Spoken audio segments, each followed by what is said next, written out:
ok? Nossa aula já está sendo gravada e a gente vai continuar agora indo para... Deixa eu só ver aqui no índice em qual é que a gente está. Para o HG 13, tá? Só atualizando vocês aí. Vamos para a História Geral 13 e falar da expansão marítimo-comercial europeia, que é um assunto bem legal, ele é um assunto bem interessante também e que vai servir para nos guiar nos próximos capítulos e principalmente quando a gente for falar sobre Brasil, né? Quando a gente for falar sobre a... Onde é que a gente vai do Brasil?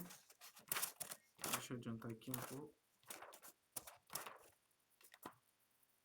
Se bem que não está seguindo uma ordem cronológica, né? A gente já falou da colonização brasileira. É verdade. Mas é um assunto muito importante, assim como o assunto da divisão da cristandade, porque é um assunto que traz grandes novidades para o mundo. E quando eu falo mundo, eu estou me referindo mais à Europa, na verdade, né? Vai ser uma grande novidade para os europeus, já que eles vão encontrar novas rotas marítimas e também depois descobrir novas civilizações na América Central, na América do Norte e na América do Sul. Então vamos lá, na página 23, a gente vai falar um pouquinho sobre os principais fatores que levaram à expansão marítimo-comercial europeia, que também pode ser chamado, um assunto que ele é muito denominado de as grandes navegações. Eu acho até que vocês conhecem mais por esse termo.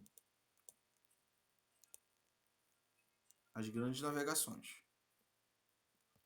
Quem é que pode dar uma lida aqui no começo dessa página 23 pra gente aí, hein? Quem é que tá bem tranquilo aí?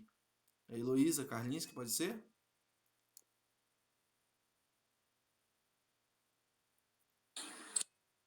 É Heloísa? Pode, peraí. Beleza. Ainda tá no Maranhão, Heloísa? Não, eu tô em Marabá agora. Mas quem tem grana é muito bom, né? Tá Passeia, bom. viaja. Tá certo. Vamos lá. Qual é a página mesmo? 23. Tá, 23. Tá ótimo. A expansão marítimo-comercial europeia, iniciada no século XV, teve como pano de fundo as transformações pelas quais a Europa vivenciava, resultantes da crise do feudalismo e do advento do capitalismo. A solução de tal cenário passava pela reorganização econômica das nações europeias, e isso implicava a ampliação dos mercados e a busca de metais amoedáveis. Não podemos esquecer que, desde meados do século XIV, as economias europeias passavam por uma grave escassez de metais. Continua? Pode continuar.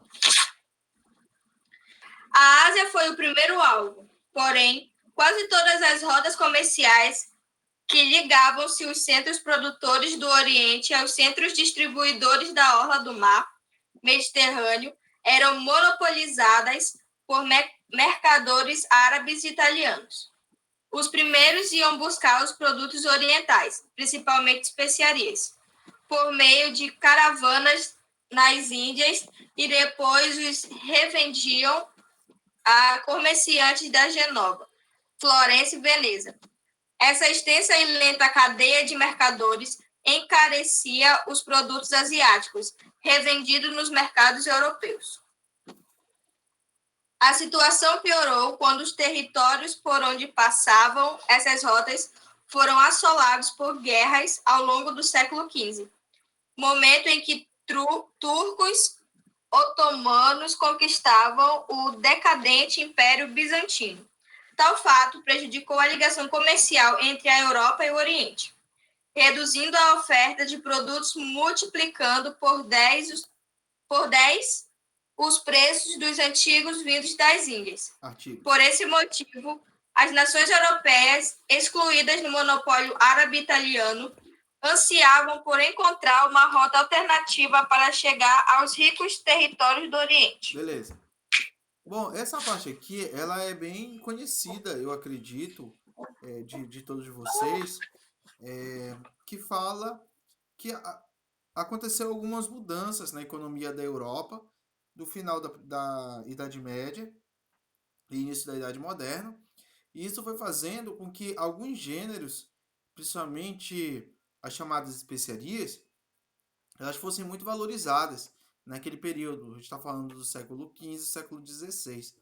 Então eram produtos que eram encontrados na Ásia, principalmente na Índia, e que alcançavam valores muito altos ao serem revendidos, ao serem revendidos lá no mercado europeu.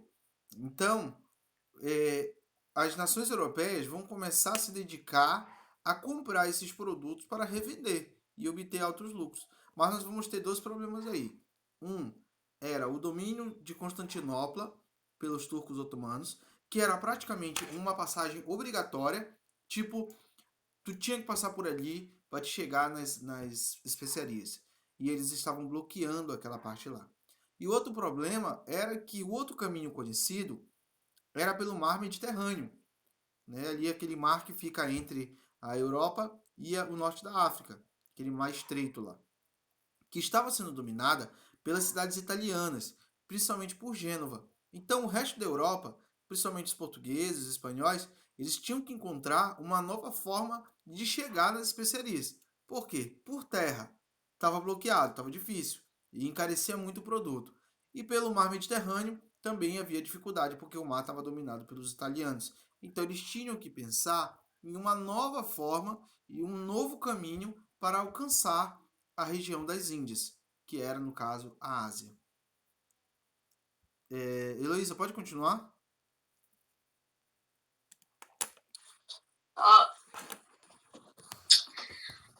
Os avanços técnicos científicos alcançados no início da Idade Moderna também contribuíram para esse processo. Desenvolveram-se as cartografias e as embarcações marítimas, tendo destaque a caravela. Aprimoraram-se os astrolábio, o sextante e a bússola. A Igreja Católica colaborou igualmente para a expansão marítima, pois tinha interesse em conquistar fiéis fora do continente europeu, uma vez que era ameaçada pela expansão do protestantismo após o movimento reformista. Apesar de todos esses fatores, o apoio dos Estados nacionais modernos foi o mais importante, pois somente um Estado centralizado conseguiria arrecadar e concentrar recursos necessários para concretizar um projeto tão caro. Isso foi feito principalmente por meio da arrecadação de impostos pagos pela burguesia. Beleza. Então, outro ponto de destaque é o avanço tecnológico através da criação de instrumentos, criação e aperfeiçoamento de instrumentos de orientação, né, que era o caso da bússola, do astrolábio, do sextante, do quadrante, que serviam para os navegadores se orientarem no ar. Então, com o uso de estrelas, né, o uso de ponto de referência, os navegadores conseguiam ter uma noção melhor de onde eles estavam e assim se perdiam com. Assim, era mais raro os navios se perderem e naufragarem com o passar do tempo. A página 24. Quem é que pode ler agora pra gente aqui? Luísa, pode ler? Maria Luísa? Faça favor. Oi, tio, eu tô mudando meu cabelo. Tá difícil. É porque eu saí do banho, né? Tô fazendo negócio no meu cabelo. Então tá, o Gustavo vai ler pra gente lá. Gustavo, mete ficha lá. Qual é a parte? Então, tá muito barulho, tio. Desculpa, sério. Relaxa, com esse barulho aí é melhor tu nem liberar teu microfone mesmo. Vai lá aí, Gustavo. Página 24. Qual é a parte? Onde é? No começo. Tá prestando atenção, Gustavo? Tô, velho. Aham, Tá, beleza. Então. A expansão ibérica. É. Portugal foi o país que pioneiramente reuniu as condições necessárias para se lançar ao mar. Tinha um Estado centralizado e uma burguesia mercantil forte, disposta a investir na expansão. Além disso, contava com uma vasta experiência na navegação, e o Estado mantinha-se católico, preservando a aliança com o papado. A privilegiada posição geográfica em relação ao Atlântico também foi uma forte razão para o início do avanço português. Eu continuo? Tá, deixa eu explicar esse pedaço então. A gente tem aqui algumas explicações bem curtas, na verdade, são muito mais as explicações que nos levam a entender por que Portugal foi a primeira nação a realmente empreender essa tentativa de desbravar o oceano, né? O texto ele destaca aqui dois pontos, né, que é o Estado centralizado, ou seja, já era um Estado nacional unificado. Eu já expliquei esse assunto para vocês. Quando nascia um país unido, com a mesma língua, com fronteiras definidas, e Portugal era assim, então ele destaca isso e destaca também a burguesia mercantil forte, ou seja, tinha dinheiro para ser investido nessa empresa marítima, né? Nessa aventura marítima, vamos dizer assim. E também destaca outro ponto que era a privilegiada posição geográfica. Se você for ver o mapa mundi, e na verdade você tem o mapa mundi aí na página 24, é só você olhar, não é o mundo todo, mas tem aonde mais nos interessa. Você vai ver que Portugal fica bem na pontinha da Europa. Todo mundo localizou aí? Já viram? Hein, galera? Tô falando sozinho aqui. Hein, Carlinhos? Clara? Dá pra ver, sim. Pois é, então me respondam. Né, que eu fico falando aqui, parece que eu tô falando sozinho, não tenho resposta. E aí dá para ver ali na pontinha Portugal, Lisboa, que fica localizado geograficamente estratégica, né? Como se fosse eles têm uma facilidade porque Portugal é banhada pelo Oceano Atlântico e isso vai fazer com que eles ganhem muito rápido experiência no mar, chegando a dominar várias ilhas que ficam ali no norte da África. Então eles já tinham uma boa experiência em navegação e isso facilitou muito para eles. Gustavo, continua lá, por favor. Beleza. No século XV, É. enquanto se desenrolava a expansão portuguesa ao longo da costa africana, visando atingir as Índias, o períplo africano, os espanhóis estavam envolvidos na guerra de reconquista, o que dificultava a centralização política, concretizada apenas em 1492. Continua? Pode continuar. Imediatamente após organizar o Estado espanhol, os reis católicos Fernando e Isabel receberam o apoio de ricos mercadores. Caralho! Tá tendo obra aqui do lado. Tá. Cadê? Até me perdi aqui. Reis católicos Investiram. receberam isso. Ricos mercadores investiram no projeto do genovês Cristóvão Colombo, que pretendia chegar à Ásia navegando para o Ocidente. A frota de Colombo partiu das Ilhas Canárias em direção às Índias, e em 12 de outubro de 1492, a expedição chegou às Antilhas, na América Central. Colombo ainda fez outras viagens à América, sempre acreditando estar em algum ponto da Ásia. Enquanto as expedições de Colombo ficaram restritas às Antilhas, coube a Florentino Américo Vespúcio, a serviço da Espanha, participar da expedição que comprovou tratar-se de um novo continente.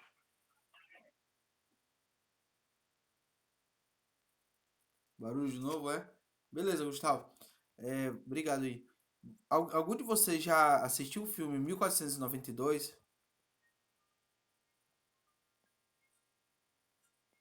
Alô? Alguém me ouviu aí? Não, ainda não assisti. Nunca viram? Deixa eu ver se eu encontro um trecho aqui no YouTube. Eu já volto, tá? Correndo aqui que eu quero mostrar pra vocês.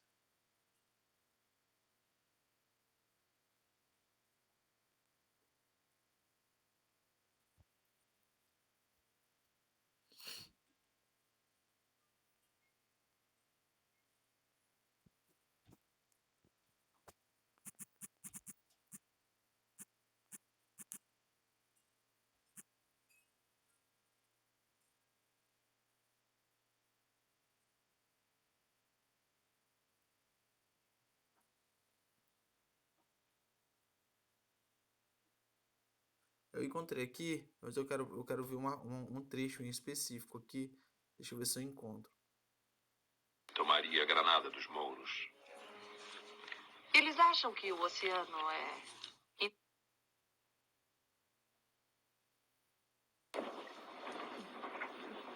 Um vinho?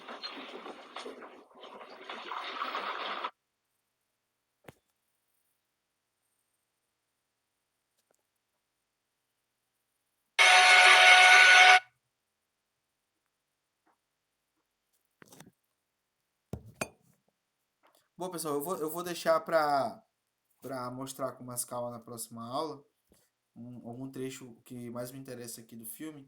Mas ele é um filme legalzinho e tal. Não é, nossa, que filmaço. Mas ele é um filme interessante que fala um pouquinho sobre a aventura do Cristóvão Colombo. Justamente porque o Colombo ele era um visionário, né? O Colombo ele tinha a esperança de fazer um caminho diferente, um caminho diferenciado para chegar até as Índias, né? Ele tinha uma visão que na época era uma visão muito inovadora de que o mundo ele era redondo, né? Lembrando que durante praticamente toda a Idade Média acreditava-se que o planeta, que a Terra era uma terra plana, né? E aí até engraçado que é algo que a gente tem visto muito ultimamente, né, galera? Esse negócio de terra plana, né? Tá voltando a moda, vamos dizer assim. Então havia, na verdade, três teorias.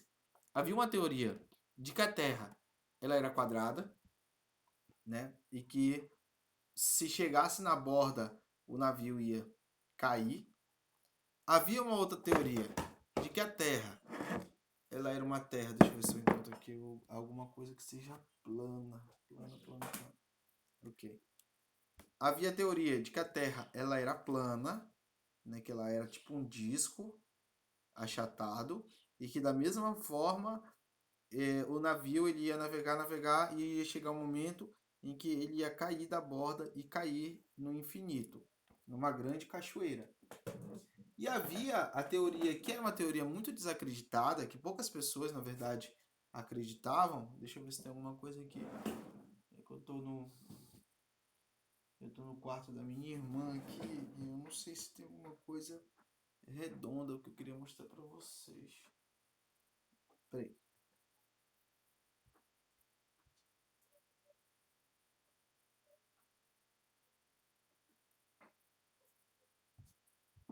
Bom, o que eu achei foi esse bichinho aqui, ó, bem fofinho, mas eu acho que ele vai servir, né, como um exemplo. O Cristóvão Colombo era um dos caras que acreditava na teoria de que a Terra ela era esférica, né?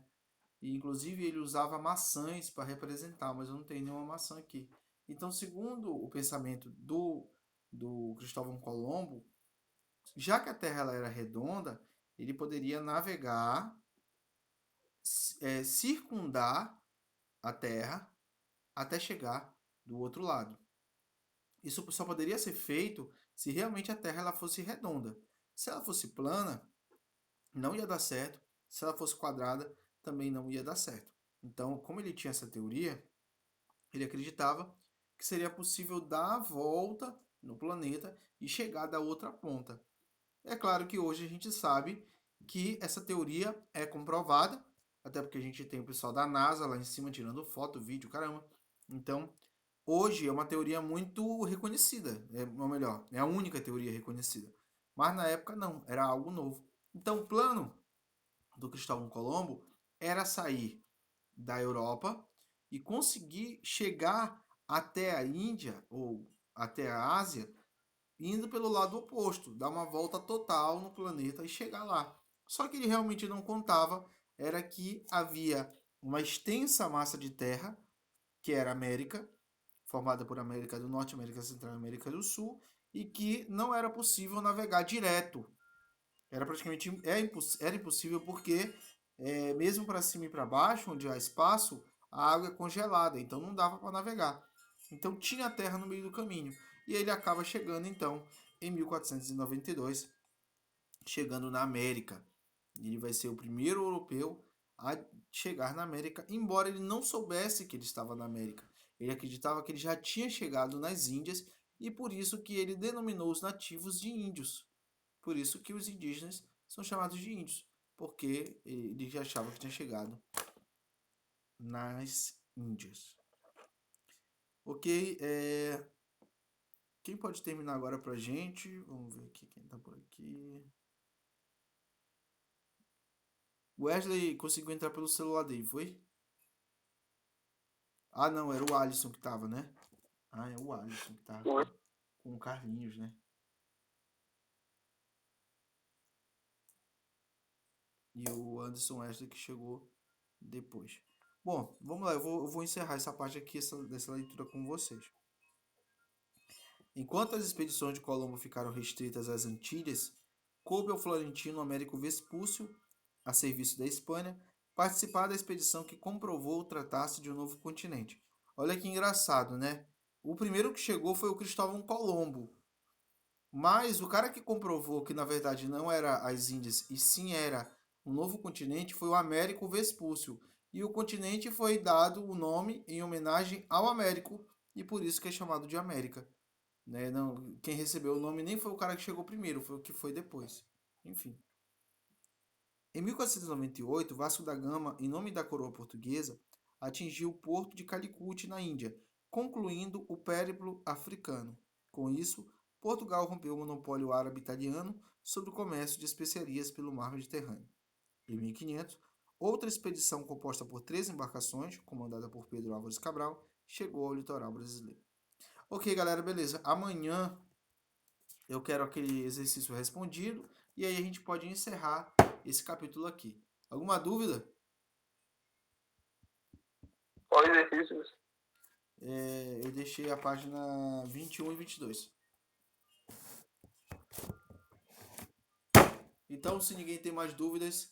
Mandar no seu WhatsApp, né? Ou você vai corrigir amanhã pra nós? Não, vou corrigir. Corrigir amanhã. Então, galera, grande abraço. Até amanhã, tá? 8h15. Beleza. Beleza, até amanhã.